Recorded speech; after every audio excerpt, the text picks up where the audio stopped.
नमस्कार, स्वागत आहे सर्वांचे आपल्या यूट्यूब चॅनलमध्ये। चला तर मग आज आपण एक नवीन गोष्ट ऐकणार आहोत। गोष्टीचे नाव आहे जीवनाचे रहस्य। एक माणूस जीवनाला कंटाळला होता। त्याला असे वाटत होते की इतक्या मोठ्या जगात आपण एकाकी आहोत।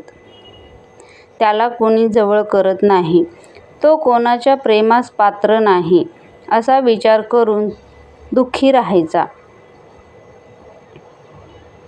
वसंत ऋतू आला आणि चहूकडे सुगंधी फुले उमलल्याने सुवासाचा दरवळ पसरला होता। सगळीकडे आनंद आणि उत्साहाचे वातावरण असताना त्या व्यक्तीने स्वतःला घरात कोंडून घेतले होते। अचानक एक छोटी मुलगी दरवाजा उघडून घरात आली व म्हणाली,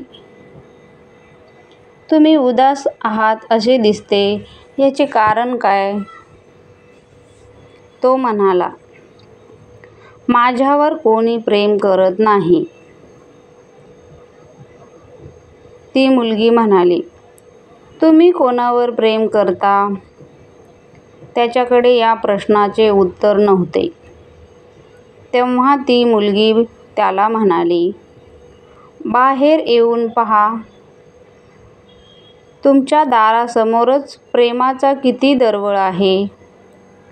तिने त्याचा हात धरून बाहेर पसरलेल्या फुलांच्या ताटव्यात उभे केले। "तुम्ही ज्या फुलावर जितके प्रेम कराल तितके करा, ते तितकेच प्रेम तुम्हाला देतील." त्या मुलीच्या बोलण्याने त्याचा भ्रम दूर झाला आणि त्याचे जीवन आनंदी झाले। तात्पर्य: जीवनाकडे पाहण्याचा दृष्टिकोन बदलला की जीवन आनंदी होण्यास मदत होते। धन्यवाद। गोष्ट आवडली असेल तर लाईक करा, कमेंट करा, शेअर करा, चॅनलला सबस्क्राईब करायला विसरू नका। Thank you.